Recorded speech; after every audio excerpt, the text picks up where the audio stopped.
Are we live? Guys, this is a movie news show, live news. Guys, normally we do at 11 a.m., but I'm running a little behind schedule today, so it's going to be a short show.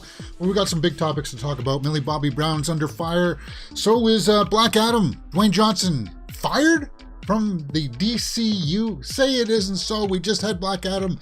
Actually, I kind of like Black Adam.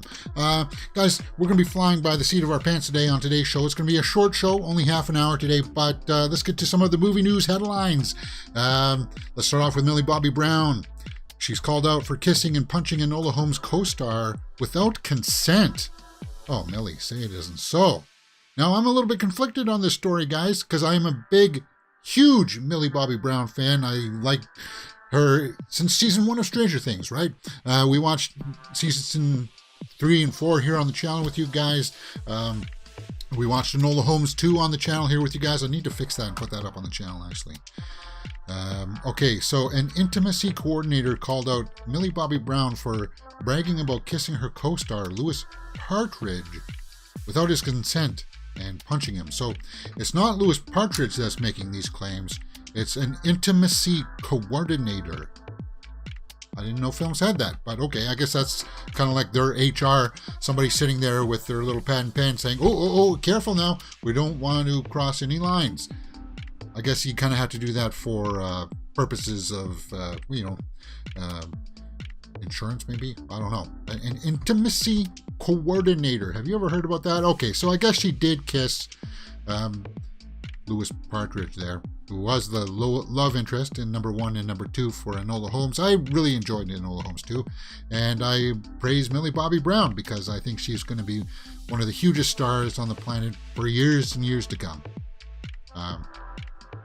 Yeah, wait till she gets onto the big screen, guys, to start doing stuff like that. She's so versatile and stuff like that, but after her initial statement, okay, so she did have a little bit of an initial statement here.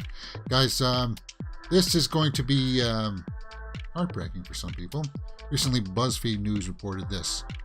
Brown excitedly declared, "Right on the rehearsal, I grabbed his face and I kissed him, and he was like," she said before making an exaggerated surprised face to mimic her co-star.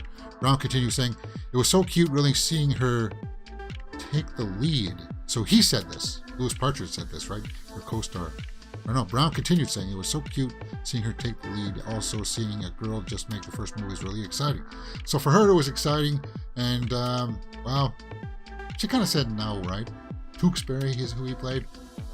Intimacy coordinator Jessica Steinrock. Well, I don't know if you're going to have much work when you come out and try to make waves like this.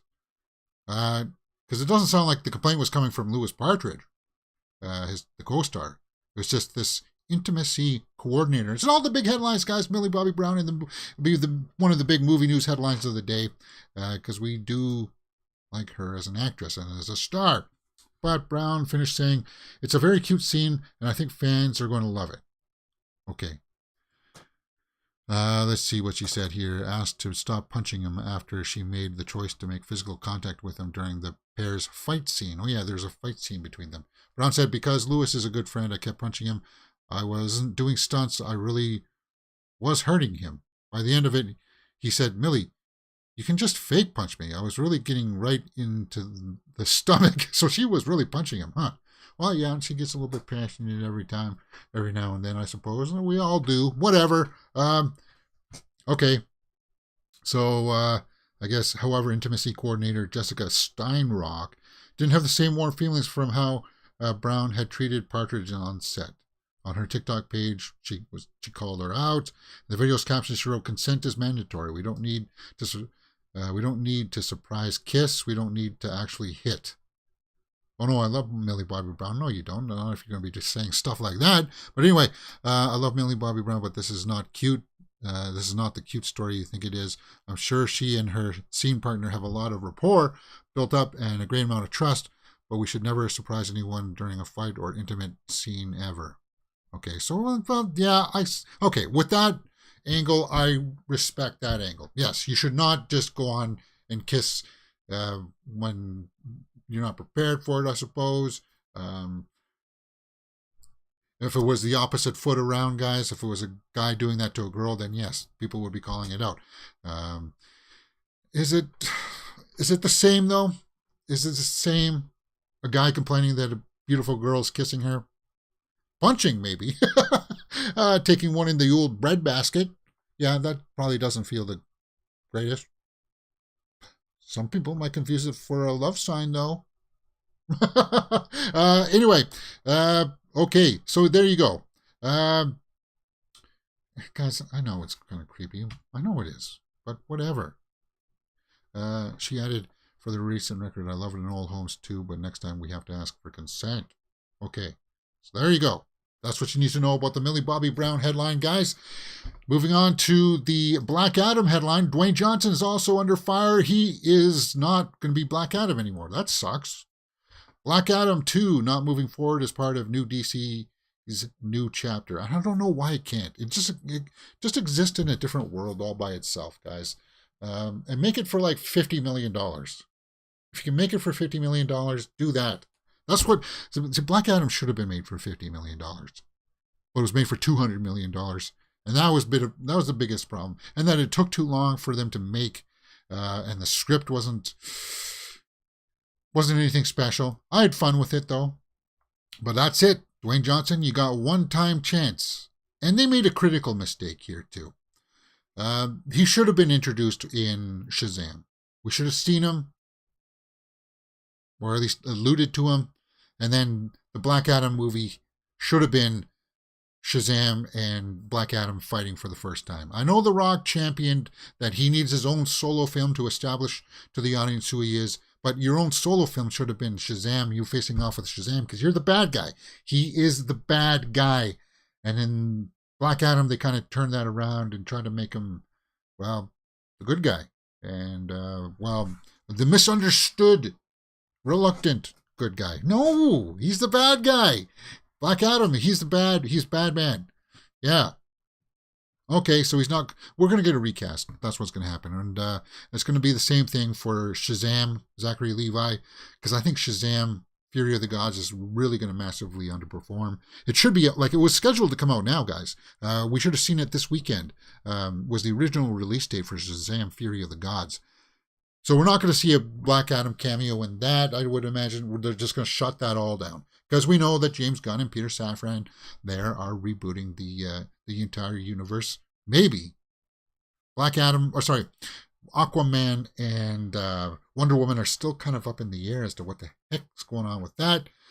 It's going to be kind of weird, though, if you keep Wonder Woman and Jason Momoa as Aquaman and Gal Gadot as Wonder Woman going forward, and you didn't keep Henry Cavill or... yeah, it's going to be weird. I think they got to wipe it. They got to wipe it clean, guys. Black Adam, it was an interesting attempt. They should have cut a lot of the stuff with the younger kid. They should have cut that because he didn't need to be relating to a younger kid. He's a bad guy. James Gunn and I connected, and Black Adam will not be their first chapter of storytelling. Will not be in their first chapter of storytelling, Johnson wrote in its statement Tuesday. However, DC and $7 have agreed to continue exploring the most valuable ways Black Adam can be utilized in DC multiverse chapters. So maybe somewhere along the lines, I doubt it though, he could come back as a multiverse Black Adam. It just took too long, guys. This movie should have been out like 3 years ago. Gunn shared in his own statement, writing, "Love The Rock, and I'm always excited to see what he and $7 do next. Cannot wait to collaborate soon." Yeah, that's just the PR thing. He's been saying that about everybody. He said that about Patty Jenkins. He said that about Henry Cavill, Ben Affleck. It's kind of like, oh, I can't wait to work with you again, but we're not going to use you anymore. That kind of thing. It's kind of like the ex. You break up with your girlfriend, and it's kind of like, oh, can we still be friends? That's what James Gunn's doing right now with all these people. But as I said yesterday, guys, I don't think, like, James Gunn had to do this, and Peter Safran, but I think the mandate came from Zaslav. He said, reset it all, and that was part of the hiring mandate. I think that's what's happened. He regardless, if it wasn't James Gunn, if it was Todd Phillips, that we saw that story yesterday, if it was Todd Phillips, he would have had to recast everybody too. Regardless of who it was. So if it was James Gunn or Peter Safran or somebody else, we would have been getting a hard reset anyway, because I think that was part of the hiring agreement from Zaslav, that he had to reset everything. Which sucks, because I don't know why he didn't give the heads up to Henry Cavill before this all came out, because Zaslav did have the chance to do that. He did. And he didn't. So the ball was dropped, and hurt feelings are around, and I acknowledge that from the fan base too, that there are hurt feelings with that. But Gunn is trying to be the diplomat here, saying that we love The Rock and we can't wait to collaborate soon. So there you go. No more Black Adam. It took too long. Shazam, Black Adam, and Superman. Those arcs should have been all planned out by now. Like, I don't know what. Now that we got the plan from Gunn, it's being done properly. We know that now, right, guys? We know that they're going to map out all the movies and what's going to happen with the story arcs. They're not going to fly just by the seat of their pants anymore. So we won't have to worry. Well, they should just connect Black Adam and Shazam. No, it's going to be connected. But it's all going to be connected going forward. It's all going to be part of a master plan that can be adapted. It will be adjusted along the way as we move along. But I can't wait till the slate comes out. And hopefully we'll get a casting announcement for Superman and Batman moving forward. All right, guys. That's all I got in the can. I was just going to lead with those two stories. So we're going to fly by the seat of our pants here, because I don't have my normal sidebar. I think I got the one up from yesterday, yeah. I'm just going to go over to the Hollywood Reporter and see what's trending on the big news headlines. And we'll do it old school, the way that we used to do it, like when I first started out this show. Because, I just go down the headlines here and see what hits and what misses. Yeah. All right, let's just see what's happening here. Okay, Whitney Houston, I Want to Dance with Somebody review. Yeah, that opens up this weekend too. Now, guys, it is the holiday weekend. It's actually winter solstice today, guys. Winter solstice, the shortest day of the year. It's nice and sunny out there for me. Look at that exposure. Look at that exposure. Now it's clean. All right, good. Whitney Houston, I Want to Dance. So I'm probably, I'm going to go see Babylon on Cheap Tuesday. So nobody's going to go see Babylon on opening day anyway, so they don't need to hear my reviews for it. But I'm actually kind of moderately curious about this Whitney Houston picture. Naomi Aki Shines. Okay, so we'll check that out too. Avatar, Way of Water, Jack Champion talks surprising choice for a hard left turn in Avatar 3. Yeah, this Jack Champion guy. Now that we know that everything is getting swept away on the DC, I'm always on the hunt for a new Superman. That's going to be in the 20s, guys. Yeah, I see people trying to put their picks forward, and anything over 30, guys, I think is going to be too old for the Superman. I think it is. It's got to be in the 20s, late 20s. Okay, but that'll be really, really cutting it close. But maybe this guy, Jack Champion, could be a Superman, a Clark Kent, a budding Clark Kent.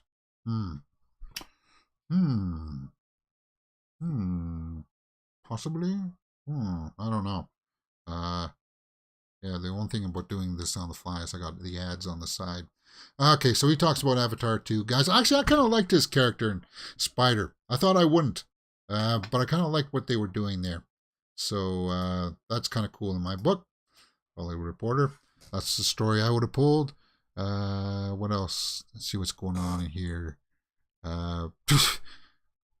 World Cup's over, man. What are you doing? Still trying to milk that?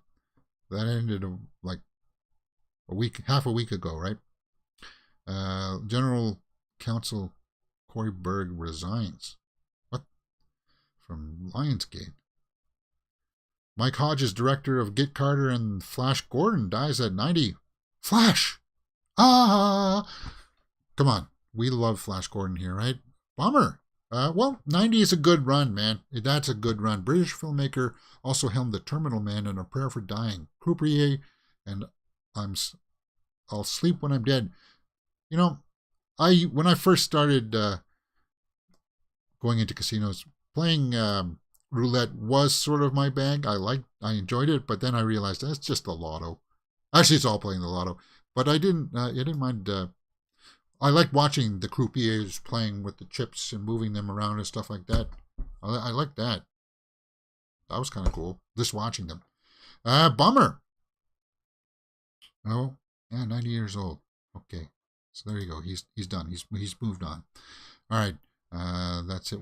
That's all we got for this page. Let's go over to Deadline, see what Deadline's got up on the boards for us. And yeah, Deadlines. You guys get to see all the ads that these pages get today. Avatar, no, I don't want to talk about that. Dwayne Johnson, Blackout, is done as Black Adam. Yeah, we know that. Taylor Sheridan. Guys, there's too many series for me to watch. Yellowstone or 1923. I like the cast, Harrison Ford and Helen Mirren. It's just too much for me. AMC Entertainment talked with Regal parent Cineworld about acquiring theaters in U.S. and Europe, but negotiations are not continuing. Okay, so AMC was thinking about buying what? I don't know, more theaters, huh? Okay, what's this? Francis Wild Bunch International and Studio Canal UK to battle in UK courts over Studio Ghibli rights. Studio Ghibli. Oh, they're one of the most dangerous companies to do reactions for because they strike. They don't give you a copyright claim. They don't warn you. They just strike you for using their footage. It sucks because they're the best animation house on the planet. They far superior than anything that Disney has. All right, Whitney Houston. Yep, we got that one. Shining Veil. I do like Mira Sorvino. She won awards for that, didn't she? Shining Veil. Edie Falco. Watch the trailer for January 6th. No, thank you. I don't think I will. Famke Janssen and Rose Williams to topline Netflix's psychological thriller, Locked In, from director. You know, I was just thinking about Famke Janssen there last night because I was watching an episode of Star Trek The Next Generation, which she was in. And I was thinking, it would have been cool if they could have used her character to come back to be with Picard because they were sort of romantically linked in that episode. It's weird because she was also Jean Grey and he was Professor X. But it would have been nice if he got to ride off with a sunset with that kind of storyline. I like that. Famke Janssen, good to see. Yeah, she's back working too now, and that's really good. She kind of got carried away a little bit with like the injections in her face and stuff, which kind of sucked. But she's been in some projects there on Netflix, so that's good. She's coming back. That's good for her. She's a competent actress. She is. All right, that's nice. Good news. All right. Sorry if I'm glossing over everything, guys, because it is a shorter show. I'll be brutally honest with you. I had to go out shopping for all the Christmas stuff that we had to make for like all of our desserts and side dishes and everything today. So that took a little bit longer than I wanted, and I had to get a haircut. So that took a little bit longer. I'm running about an hour behind schedule today, but I wanted to turn on the camera and talk some movie news with you guys. All right, let's see what's going on over at Variety. 100 Greatest Movies of All Time. No thanks, I don't want to see that. Wednesday debuts Nielsen's second best streaming record of all time. Well, cool.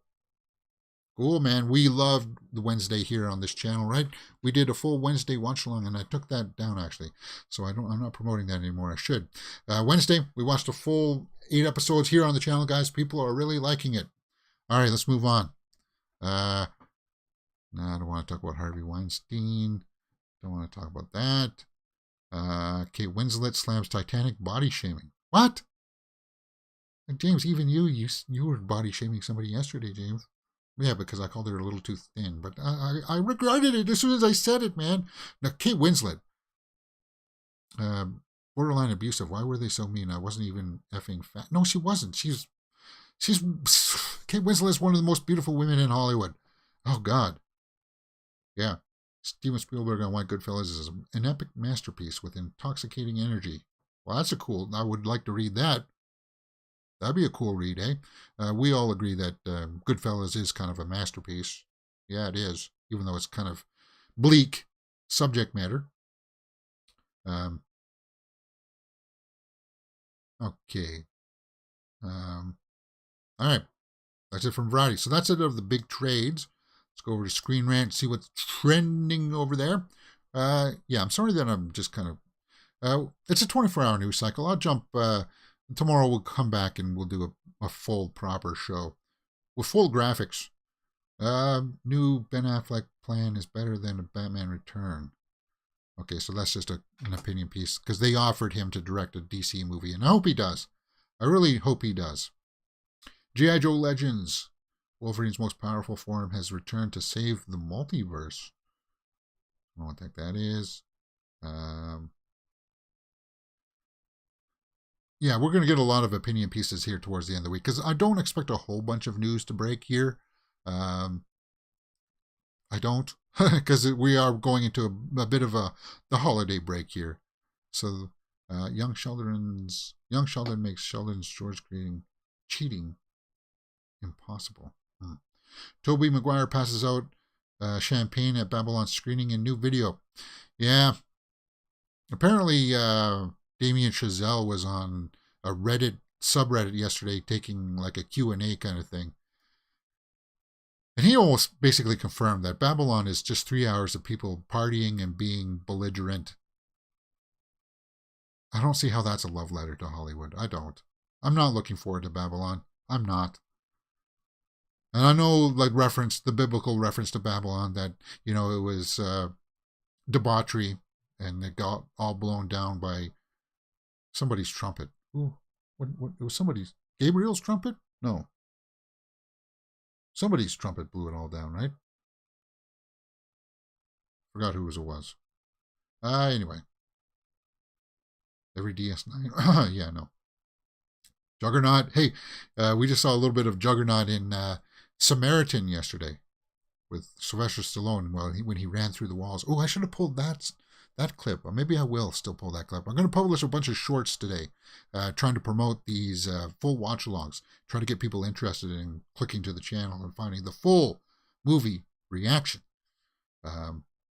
Yeah, because questions that Avatar 3 needs to answer. I don't know about that. Babylon's 2 out of 5. Robbie is alluring in Chazelle's glitzy hollow ode. Hollow. Yeah, see, that's what because we know people party there. Well, it's just you sold me the bill of goods that it was supposed to be a movie about Hollywood making the transition from talkies, from silent films to talking films, movies with sound. But then the trailer just shows that it's going to be less loud, people partying, being stupid. And I don't know if I want to watch that. The trailers did Babylon no favors. Sorry to rag on it, guys, but that's just the way I feel. I'm passionate about it. I don't want to see it. I'll pay half price for it, and I will. Why Black Adam's box office won't be profitable, explained by a new report. Again, people trying to rag on the box office for Black Adam. Guys, it's not a bomb. It's not going to be like a bomb is when you spend $100 million for a picture and it only makes 40 million back. It doesn't even make half of it back. That's a bomb. If you spend 120 million on something and it only makes 10 million, that's a bomb. I won't tell you which ones those were though. Or maybe I'll hint at a little West Side thing bombed like that. Anyway, Oppenheimer in Nolan's perfect return to after Tenet. More Last Jedi stuff. We don't need that. I don't know why that's trending. I guess because people were talking about Glass Onion that comes out this week, guys. Think Andor was dark. Another Star Wars TV show can't top it. Yeah, they're talking about the Acolyte there. I'm looking forward to the Acolyte. And guys, if you're familiar with this universe and you watch like Christian Harloff, he had a really kind of cool interview with Diego Luna there the other day. That go over into his channel, check that out.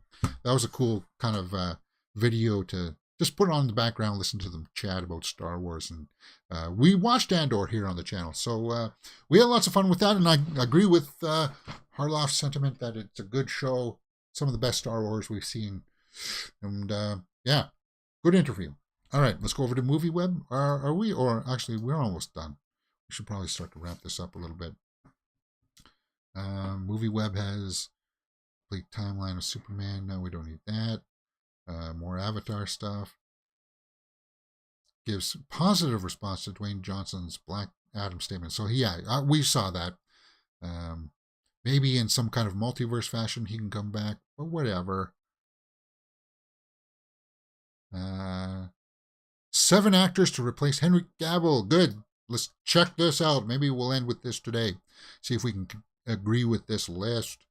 The DCU is in need of a new Superman. Yeah, he is. Let's take a look at your picks. I want to see if I like them. David Corin Sweat. Okay, well, he's got the jawline there, right? David Corin Sweat. Never heard of him. Netflix's Hollywood to the Politician.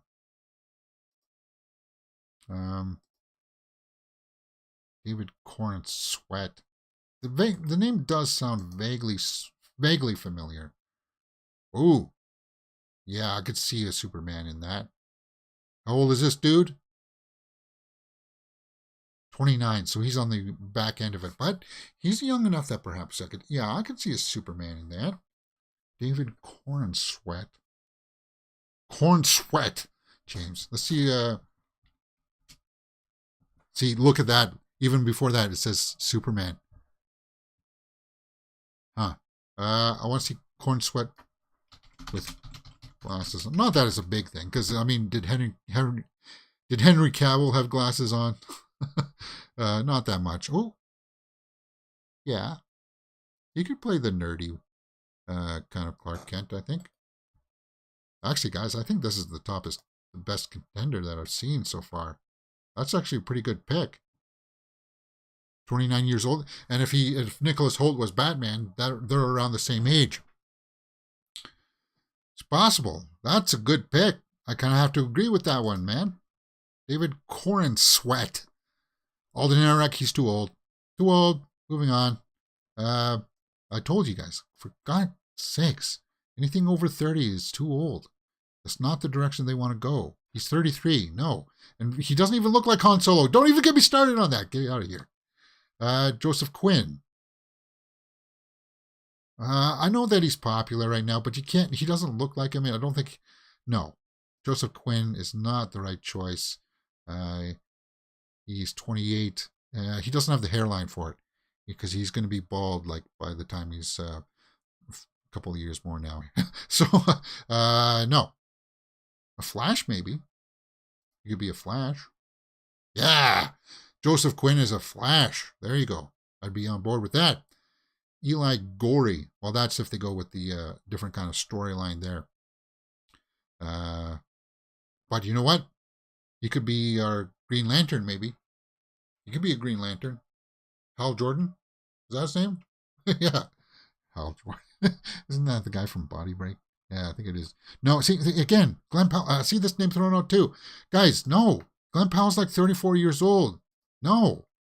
He's only like a few years younger than Henry Cavill. Yeah. No. And I liked him in Devotion, but he doesn't have the chops. He showed what he could do. I think that was the farthest that he went in Devotion. That's the maximum kind of range that he has. No. Glenn Powell's too old. David Alvarez. Don't know who this is. He was in the remake of West Side Story. Okay, that's why. That's why. David Alvarez. 28 years old. Again, maybe. Maybe in that J.J. Abrams movie that's supposed to happen. He kind of looks like a young Lou Ferrigno there for some reason. Okay. Is that it? Jacob Elordi. We talked about that at length too. That's a possibility, but I just, the profile, he looks like face on, he looks like an ideal candidate, but his profile and his acting is a little bit questionable. At least from the few scenes that I watched him in the Kissing Booth movies, Jacob Elordi is kind of like, well, depending on the actor that goes with him, the director that works with him, it's possible. It's possible, but I do like that first pick, David Corn Sweat. Huh. Yeah, he's definitely got the jaw. That's a possibility.